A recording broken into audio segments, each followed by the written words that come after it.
We can do that for sure. Thank you. Good morning, everybody. Thank you for joining us wherever you are, whether you're in your kitchen, back at the office, the cupboard under the stairs, whatever, wherever.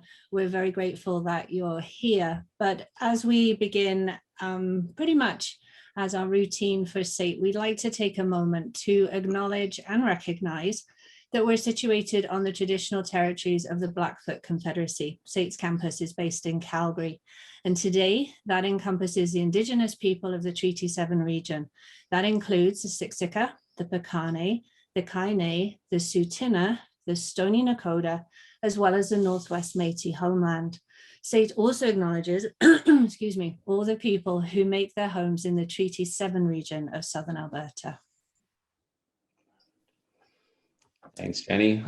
Good morning, everybody. I'm Craig Hess. For those of you who don't know me, I'm the Director of Corporate Training here at SAIT. I work with a fantastic team who's responsible to engage organizations and really try and work with you to help upskill and reskill your workforce.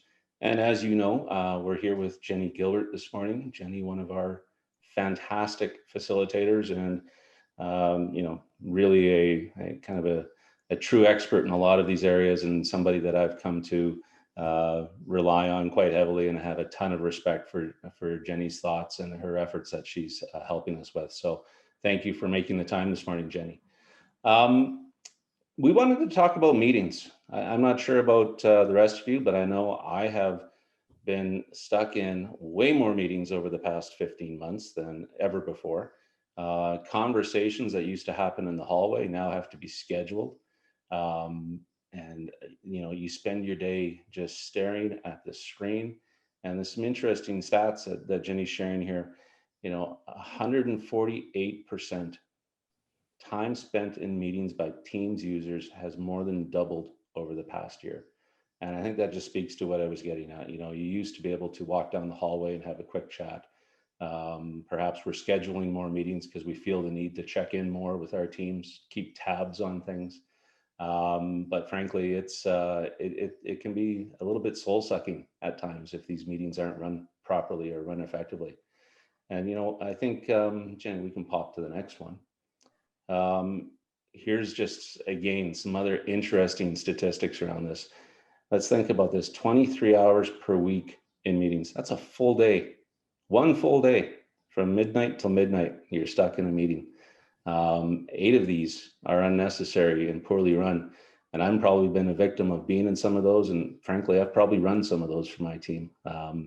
And if you take all of that and you look at it, that's a couple months a year that we've spent in poorly run meetings, or in time that could be better spent. And so, Jenny, one of the questions that we really wanted to use to kick off this session, and really what we put out there for folks, was the whole concept of roundtable meetings. We sit there and we go around the horn and say, okay, what are you doing? What are you doing? What are you doing? So the question is, what should we do with them? How can we make them better? It's a really, really good question. And I think that the answer probably, oops, we're missing. There's a good one too. This is a sign you've been looking for. I'll go back one though. The choice is yours, truly. Roundtable meetings, absolute rubbish. If you've got 9 people sat around the table sharing information that truly in these days could have gone to any number of places and still been read by those people. Teams channel, Slack channel, if you use Slack rather than Teams, even if you're still there using an email to update. So if it's simply providing information, if it's death by PowerPoint, and even worse, somebody reading their PowerPoint slide. In fact, talking of which, let's drop ours for a second so we can actually have a conversation. What else would we have in there?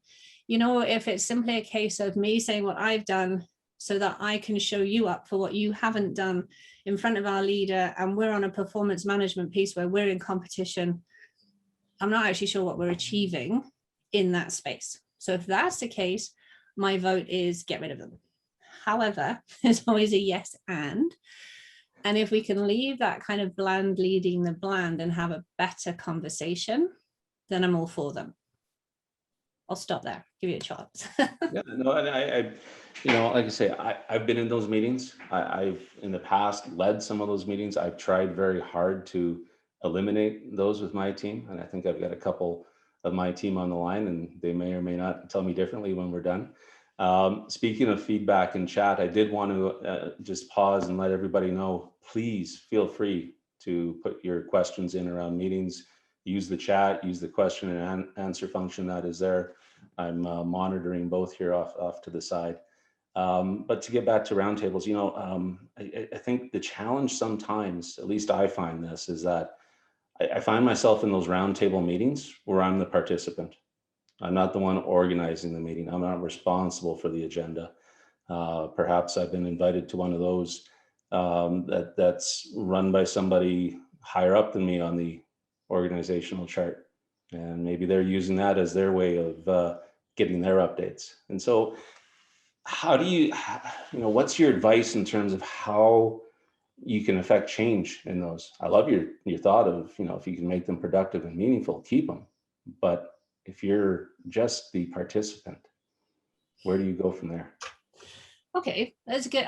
It's a good place to start too, because often we hold both sides, don't we? So sometimes we are just a participant. And at that point, there's a little bit of power taken away from you because the person who chairs the meeting, they've got that. And it's difficult. In some cases, you have a really good leader, have the conversation one-on-one. It's a gentle nudge. That's probably a different Friday conversation on how we have that conversation. But in terms of just being an attendee, and I needless to say, there's a slide somewhere in here, I'll share it in just a moment. But I think when you're in those kind of meetings, the first thing to look at is, should I be here? And we're really guilty of an invitation comes in, especially in the past 18 months. We all want connection. We all want to feel a part of it. And so the invitation comes in, you look at your calendar, you're free and like, yes, in, done. And then we find ourselves sitting there thinking, oh, why did I give up this hour? I could have done X, Y, and Z. Or potentially worse, we attend, turn our camera off and get on with X, Y, and Z while we pretend to be listening. And so then we're still not achieving each. So I forget who said it, but somebody said, when you attend a meeting, you're actually a gift to that meeting. You're saying, this is the most valuable use of my time right now. And so as an attendee, what would you do if you were a model attendee in a meeting? How would you show up? Can you, there's kind of a term, shadow facilitate. So can you ask a question that might bring in somebody else from somewhere else? We know in meetings, 8 people around the table, 9 people around the table, 2 are going to do all the talking. Yeah. So how do you involve somebody else? If the chair's not taking that active role, and we'll probably talk about them later, or the leader, whatever we want to call them, how can you bring somebody else's conversation into that piece? And let's see if we can find the slide. We'll see if this works. I should be able to press the magic button. Nope. Ooh, there it is.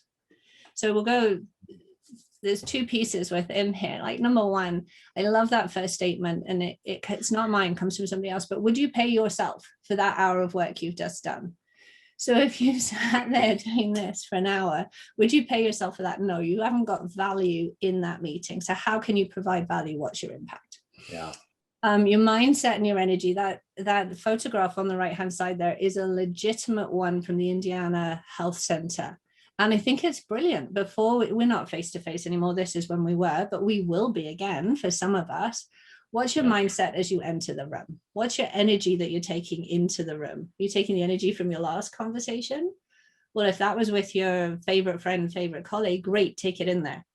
But if that was one of these conversations, we need a little reset before we attend that meeting. And then the piece down the bottom, be curious. What can I learn? What can I take away? What can I add? And then that just helps us to contribute a little bit better. Curiosity only harms cats. Well, I think that depends sometimes. We were joking beforehand. I often leave this office here and find my cat sitting in our kitchen sink, and that I don't know what it's doing there exactly, but I'm just glad it can't reach the carburetor button at the same time. You made an interesting point there about would you pay yourself for that hour? I think perhaps more important is, would you pay everybody around that table to be there for that time? How often do organizations actually sit back and critically assess how much a meeting is costing them? Yeah. Have you seen this done well anywhere? Have you seen anybody do it? Honestly, I think everybody struggles in the space. And even when you dig into the big companies that we all go look at, hey, what's their practice? Amazon, Google, even they struggle in the meeting space. And there's some really human pieces underneath it. Like generally we're nice people. So I might be, you know, I'll invite Craig, but I don't want Jenny to feel left out. Let's just stick her in here. So a secret sauce here, if somebody puts you in the optional line, they don't want you to attend. That's an invitation to say, sorry, can't make it. And we'll talk about that in a minute, because maybe you want to go, but you have to get something else done. So sort of the lines to think about is, if you're going and 3 members of your team are going, is that a worthy spend in that meeting? You know, could one of you go, if the meeting isn't producing really good notes or the meeting isn't being recorded, then have someone who can take the best notes and bring back that information. So now you're paying for one person to be there rather than the others. If you're organizing the meeting, look really closely at who you're inviting. What we want to do is invite the people who like us, who will validate us, who will be kind to us, and who we really need there are the people who'll say, are you sure? Is this a good idea? And will really provide to that conversation. So, you know, look at who you're inviting. Less people, the leaner we get, the less decision knots there are. Because if we have 6 of us in here, you have to agree with all 5 of us. We have to agree with you. And those sort of connections keep building. That's a lot of time to make a simple decision. If we cut it down to just the important people, we've reduced that number and we've made it possible for everybody to participate. Yeah, it's interesting, right? Because I think you're touching on perhaps meetings often relate so much to the culture of an organization, right? So if you have a culture, for example, you know, if you were to put an organization on a RACI chart and you have an organization where a lot of people, where most of the people feel they need to be a C or an I, very difficult to run meetings without inflating that meeting size, right? Because everybody wants to have a seat at that table. And you talk about meeting size, you know, I think Amazon, we've all probably heard the story of, you know, it's a 2 pizza limit. Yeah. And if you can't feed the people around that table with 2 pizzas, or your meeting's too big. You said something earlier that I want to come back to, and that is, you know, would you put somebody as optional on a meeting invitation? Why would we have that option? If somebody's optional, are they truly needed at a meeting? It's a bit like reply all, Craig. When I rule the world, we'll get rid of both of them. But we're so far from that it's going to happen, and it happens because people don't like feeling left out, and we don't like to leave people out. So, you know, being kind here, I think that it is an offer of generosity, and, you know, here you go, you make the choice. You're an adult, you make the choice as to whether you're valuable to this conversation. One of the things that the pandemic has given us is the ability to record your meetings. And, you know, immediately sort of hairs go up on the back. But truly, if we're in a workplace meeting, we're not going to say anything that we wouldn't be happy having recorded. And if we are, you might want to think twice about that if you don't want it on record. And so is it possible, if that meeting is recorded, to say you're in the optional line, very happy to send you the recording if you're interested in what we'll be talking about that day. And then the person who receives the recording will listen to it, watch it at 1.75 or 2. They've cut down the time that they're in the meeting, but they've still got the information that they didn't want to miss out on, maybe. Yeah, interesting. And I think that's one thing. I'm not sure our organization has done a good job with recording meetings and sharing them. As a reminder, this meeting is being recorded, and we will share the link with everybody in case you want to go back and pick up on some of these. But I have to thank Samra for putting a question in here, is that, do you find the frequency of meetings has increased since moving to an online environment? And so, I think there might be a couple things to break down in there, Samra, and maybe you can put a little bit more detail in here. I guess my question would be, is it frequency of the same type of meetings, or is it are you talking about recurring meetings, or are you just talking about frequency of meetings in general? And I think part of that for me is it's situational.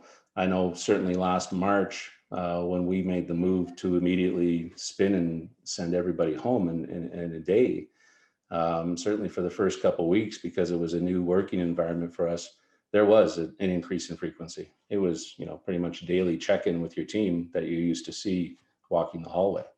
And I don't know, Jenny, if you've, in your experience with other organizations, what you've seen happen in terms of meeting frequency, if we can touch on that.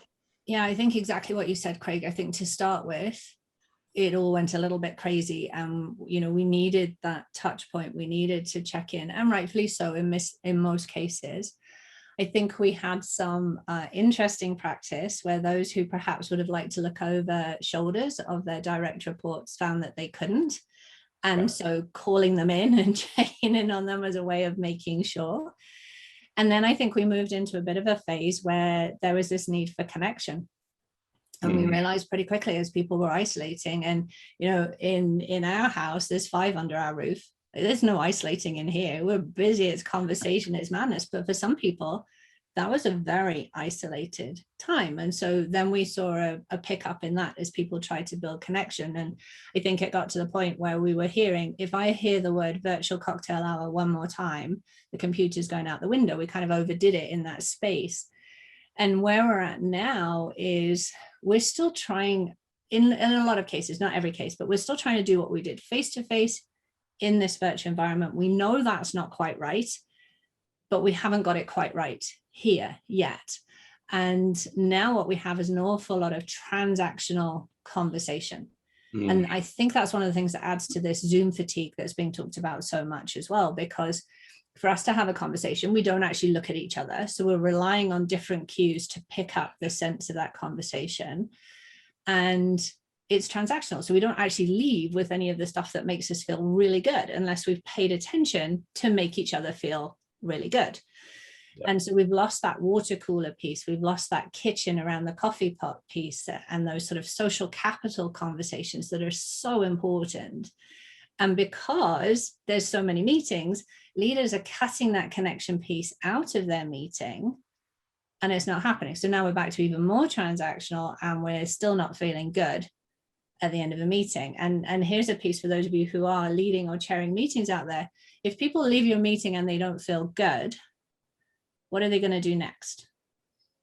They're going to go make a cup of coffee. They're going to go outside. They're going to go chat to somebody else who's under their house, or they're just going to sit there like, whereas if I leave and I feel energized, I'm like, that's cool. This is a great idea. Think of that little lady in that front slide who's got a handle, like, me, really? I get to be involved? I'm going to start on that right away. And that leads me into that next action piece. Yeah, it's really good points. And we did answer Samra's question. So that's great. We hit the mark on that one. There's a couple more that have come in. Melissa, I like this question here. And Jenny, it's what are your thoughts on a net zero meeting concept? Eliminate all standing meetings and add meetings only as needed. Would this rock the corporate world? That's a great question. Yes, and maybe. Jenny not digging in on anything here. So I don't think the point is to get rid of all meetings. I think the point is to look at how we use that meeting time. So when you think about it, meetings are how we come together and how we think together. And our aim in that meeting is to make something happen. Our aim is to change something or cause something to happen. I think it's Andy Bounds in England who says we should really call them causings rather than meetings. What are we going to cause to happen afterwards? And so I wouldn't get rid of all of them. I would definitely, if you have the opportunity, and lots of companies are doing this, like no meetings on a Friday or no meetings on a Wednesday, I'd embrace that. Give people time and space to do the work that they need to. Yeah. I think that we need to have someone. It's, when you think about it, if I'm sat here, I'm unlikely, my mom will be laughing at me right now, but I am unlikely to have a brilliant idea right here by myself. But if I'm in conversation with a couple of, I was going to say like-minded, but actually we don't even want them to be like-minded, with very different perceptions, we can create a really good piece within an hour quite easily. that I would never get to by myself, because we've got that balancing bit. So I think we need meetings. I think we just need to focus on how we're running those meetings and what we're doing with them. Yeah, it's great. You know, just the conversations that you and I have had over the past few months. Yeah. You know, we've been batting around a number of ideas, and to your point, it wouldn't, if it was just Craig sitting here in this 12 by 12 room, it probably wouldn't go much further. But the fact that we can, you know, it's a terrific point. And a couple other comments that have come in here. So for virtual teams, and this is from Jennifer, is it better to combine the social and work piece in meetings or keep them separate? Oh, that's a really good question. I think it depends. Craig, you mentioned this. I think it depends on the culture. I think it depends on your team's culture and you as a leader. And so you could do either. And I truly believe you could do either. I mean, there's a few of you in here who know me well, and I preach social capital and building social capital all the time. So if I'm chairing a meeting, I would include it in the meeting, and it can be quick, it can be fun, it's just a touch point. I think in one of the meetings of yours, Craig, I've attended, it's called Culture Point or Culture Connection or something, and it's there, it's part of the agenda. The other thing I've heard recently, and I'm curious to this, I don't know if it works or it doesn't work, but people quite like the idea, is having those transactional meetings. If you're going to do that, look very closely at the time you've got set for them. Is it the right amount of time? Mm-hmm. So Outlook, Teams, whatever else, they're going to try and get you to set for 30 minutes or 60 minutes. And you don't have to do that. So put it to the time. If you need 15, put 15. If you need 18, put 18. People will show up when they see an 18-minute, like, what's going on here? So that would be one sort of piece in there. And then the other piece that I've heard is something, and I believe it was termed reverse meetings. And so what you would do is set 2 hours in your day, 1 hour in your day. Maybe it's in the week, depending on who you are and what your connections are. And that's the time. So let's say, Craig, yours is 8 till 10 in the morning. I know that's your open time. I can drop in, and I can drop in and say, hey, Craig, how are you doing? What's going on? Or I can drop in and say, Craig, I've got this really good idea. Is this worth a conversation? And you can say, leave it with me, Jenny. Off I go. Or, hey, I like the sound of that. Let's book some time. And then off I go. And so we've got back that more sort of in and out connection piece. The joy from the leader's perspective is you put it at a time in the day and the week that suits you. So if you're a morning person, don't put it then, stick it in the afternoon.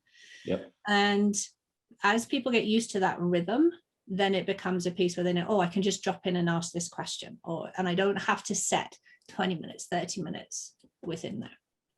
Yeah, and it's a really interesting point. And I don't know if you noticed Errol's comment, but that's certainly, he said there's a huge opportunity to being mindful of the time required versus the default.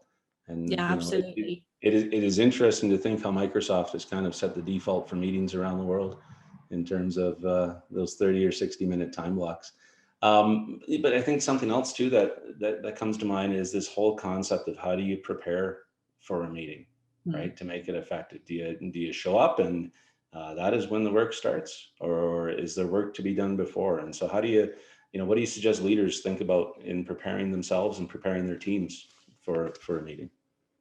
So there's two pieces, and perhaps for those who would prefer, I'll use a slide or two here and kind of speak to them that cover it. So that we've covered most of this already.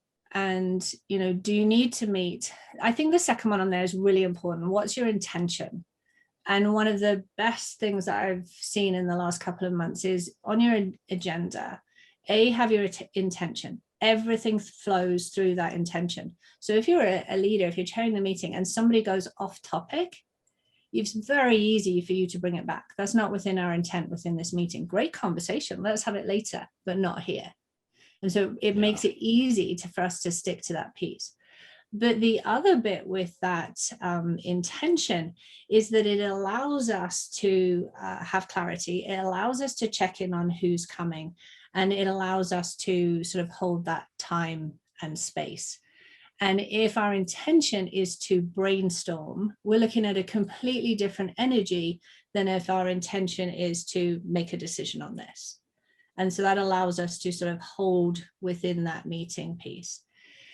In terms of the preparation, people are busy.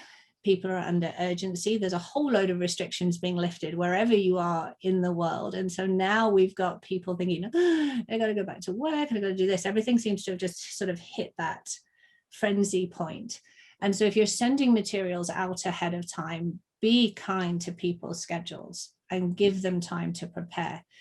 If your agenda is a set of questions, even if you don't have material to send out a time, but people see those 3-4 questions, now I can think about, I think I know what the answer to that could be.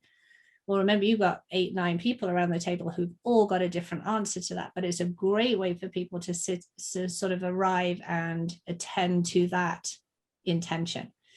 I think it's Amazon that actually start their bigger meetings with 15 minutes of silence. And in that 15 minutes of silence, they all read the brief that's prepared. The reason they do that is because if they use PowerPoint presentations, we're in meetings, we're set up for the extroverted. We set up for all these talking, presenting pieces. So if you're hugely charismatic, you nail it on the PowerPoint and you're very persuasive. Yeah. Your idea may not be as good as the other one. So that's their way of sort of getting rid of that bias that would sit in there. Interesting. Yeah, I think we've all sat in those meetings where there's 1 or 2 people that dominate and take over the conversation, right? Yeah. And I think what's interesting, and time is flying by here this morning as I expected it would. We're sitting here doing this in this virtual environment. Lots of us have been doing this since March 13th of last year. Some of us on the line probably have been back in person and are navigating that. But I think this whole concept of what is the future of meetings going to be as well, right? How are we going to manage those? And what are the things that we need to think about when you start bringing people back for those face-to-face meetings? And what are the things you need to think about when you may have blended meetings? How do we start overcoming that, that presence bias, perhaps, when you may have some folks sitting in the room versus some folks also in the same meeting, but sitting online? Yeah, it's going to be really, really interesting. And there's not a lot of, I'm not a fan of best practice as a term, but there's not a lot of good information out there. I think the key pieces that we know, this seems weird to say out loud, but people's names are really important. And if you have some in the room and some out of the room, when we use people's names, don't overuse their names, obviously, it's inclusive. I bring you in, I show you that you matter and that you have value. And so I think that's a really important piece to remember, because we know each other most of the time, but we forget that piece. So, remember that people's names are important. As a leader, as the chair, whether you're in the room or virtually attending, how will you share, or how will you make others aware of that in-room experience? And so that, that rests, if I'm leading the meeting and we're having a conversation, I almost have to say, those of you online who may have missed this, there was a very healthy eye roll there between Craig and Jenny. Let's dig into that a little bit, or let's lean into that. So I'm kind of sharing that experience with them. You almost need to play color commentator to the meeting. and true, yes. Oh, that's our school bell for those of you who can hear it. So it's kind of holding that piece. I had a few thoughts. Let's see if we can make this slideshow work again.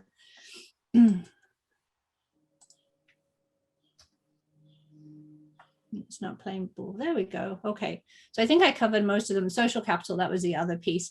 Connection is going to be really, really important. And you mentioned this, Craig, when you were asking me, we're weird as human beings, but if I see you daily, I stay top of mind.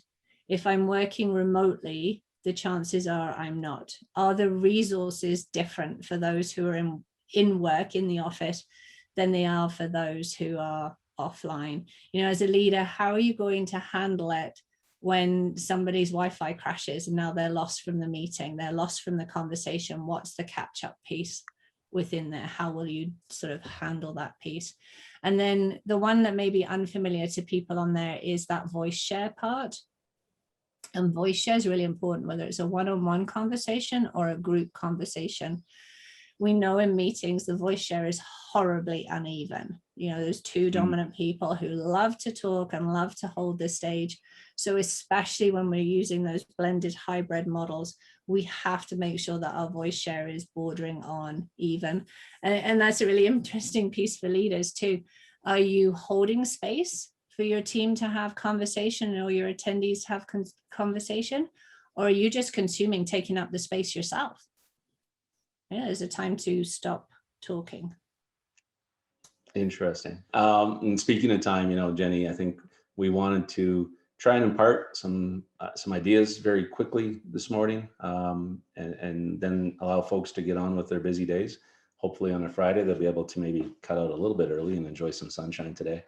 But you know, if we had one big idea today, and I know we do because I've seen the slide, you know, meetings should be the place where work happens. And I think there are a number of ideas and a number of concepts that Jenny has shared with us that can make them more meaningful, perhaps provide you with some perspective around how to think about meetings and the cost of them, how to make sure that your meetings are intentional and that you have good agendas and some good energy behind it.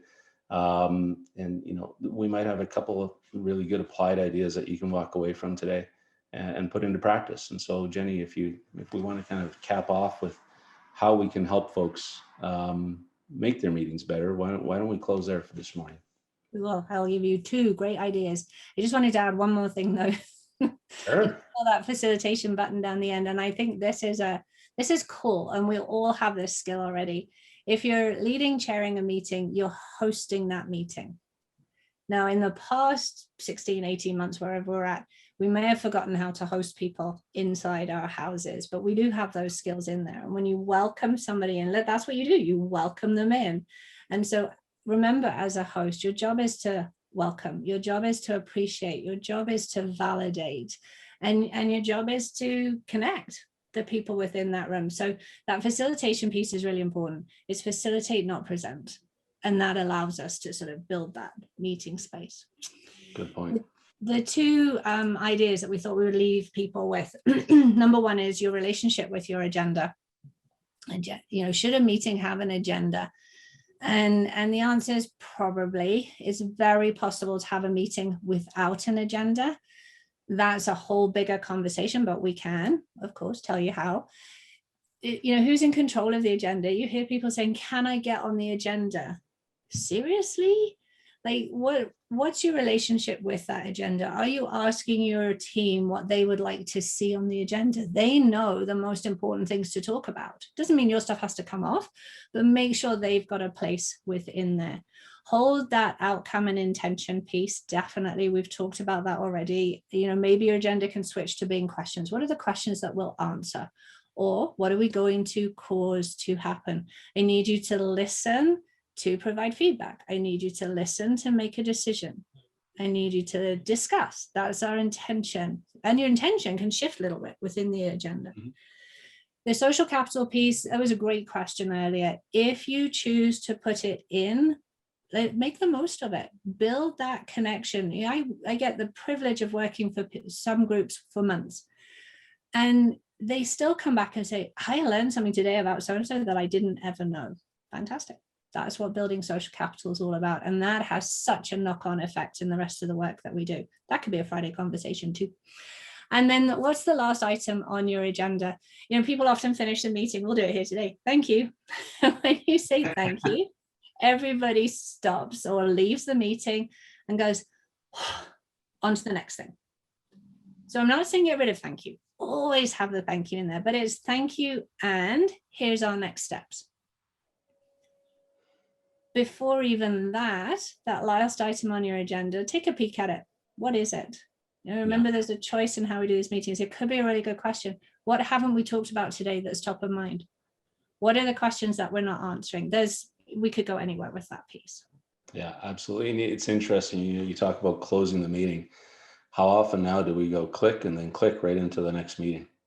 You would never do that before, right?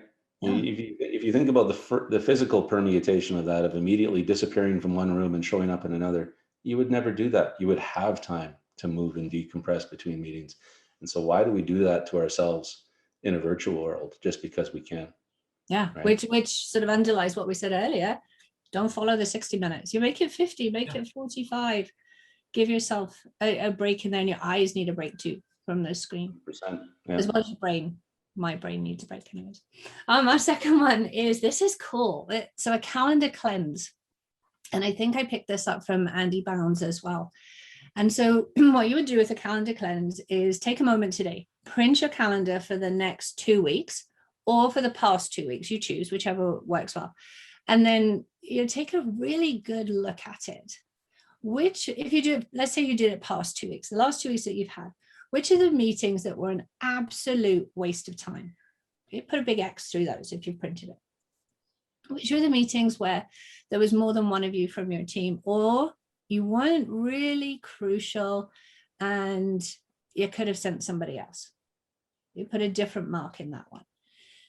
Which are the meetings that were really important, where you added value, you added impact, and you left thinking, yes, keep those. So if you got it kind of color coded, the joy of printing it and doing that is immediately as you look at it, chances are you're going to cross 4 hours off there. I'm pretty confident that most people waste about 4 hours a week in a meeting. And then, you know, Craig, let's say your team is 10 people and all 10 people do that. That's 40 hours of work back for stuff that makes a difference. That's kind of cool. So calendar cleanse is a good thing to do regularly. Just check in with yourself. Am I just attending? What is it? That mass attendance syndrome. David Grady, I think, was one who talks about that. Just check that you're not falling victim. You know, we have people who really have a fear of missing out. Is there another way to get the information? That third little bullet in there is sometimes with really long agendas.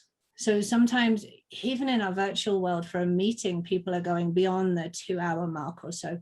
Check in with where you are on the agenda and ask if you can click in just for that section. If the rest of it is irrelevant, don't be there. You know, even though you say I'm going to cut my camera when I'm not on and you're doing something else, you're still a black blob on the screen and everybody thinks, oh, well, they're not paying any attention. True.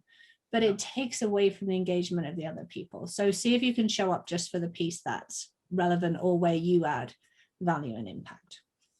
Yeah. And, you know, the whole mindless accept syndrome, you know, I'm reminded, I watched the video again the other day and it reminded me that there is 2 other options next to accept. One is tentative and one is decline. And how often in a week do you actually hit anything other than accept? So it's certainly something to consider.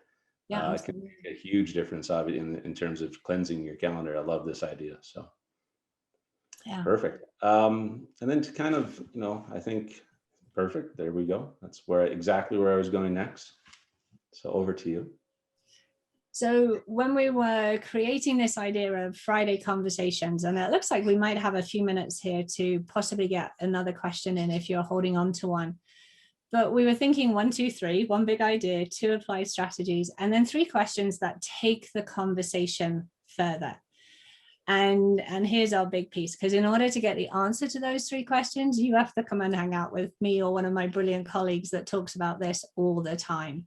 And so in several of our deliveries, which you can do online, virtually, and eventually face-to-face if all the numbers behave themselves, we do have face-to-face dates, I believe, on our website now. These kind of questions are being answered in courses like Collaborative Intelligence. We actually have a course called Conducting Effective Meetings, and we're bringing in that blended, that hybrid, the virtual piece, of course, making it relevant to what's going on. How do you handle tricky personalities? That might be conducting an effective meeting. That actually might be assertiveness, which is another really good conversation that we have, because it requires an assertiveness to be able to stop someone from talking or hold up that conversation so we make space for other people to join as well. Perfect. Excellent. Well, I don't see any further questions coming in. I think maybe I'll throw a question to the group, and is, you know, if you've found this morning useful and you've taken something away from it, throw just the number 1 in the chat for me. And if you haven't found it as useful, I'm wondering why you're still here. But if you haven't, throw a number 2 in. And I'm seeing lots of ones come through here, so I appreciate that. I'm glad we've hit the mark for you on these items. We are, so this is my thank you, and the next steps that I can share with you are that we have more great content, great webinars coming up. Next week, I'll be hosting 2. One with Lyle Samarodin on design thinking, and that is Wednesday afternoon. And Jenny and I will be back here next Friday morning to talk about psychological safety. I don't know, Jenny, if you want to throw a couple notes on that one. So actually, here's an opportunity for you too, because the chat's still open and the questions there. So if you have questions about psychological safety, throw them in there right now. Do you know what it means? It's a concept that's often misunderstood. I hear lots of leaders saying, yep, I've got it. I've nailed it. My door is open. You can come on in. And that's what I think, where I think our conversation will start is, does that actually help or hinder that piece? What's the background to that open door? Yeah, come on, you can ask me a question anytime. Psychological safety is one of those sort of scales of the day, and it's important, but it's really, really hard. So I'm looking forward to leaning into that. So the invitation's there. If you don't put it in the chat now, you know how to get a hold of me. Find me on LinkedIn, message me there. If you have my email, and lots of you do, then feel free to drop me a line and we'll engage in it. We're on the spot. We're happy to lean into it on Fridays. Yeah, absolutely. And one of the follow-ups that I will have for everybody who's attended this morning is that we will send you links to register for the next 2 webinars should you choose to. Certainly is not mandatory. Make sure you control your calendars, as Jenny has said. Oh yeah, that's a point. No, keep Fridays. This is value. And with that, I think we're good to wrap up this morning. A couple of minutes early. Like I say, if you have any questions about how corporate training can help your organization, please don't hesitate to reach out to me. I know Jenny would love any sort of questions or feedback that you might have on the concepts that we talked about today. And with that, have a fantastic Friday and look forward to seeing everybody again. Take care. Absolutely. Take care. See you.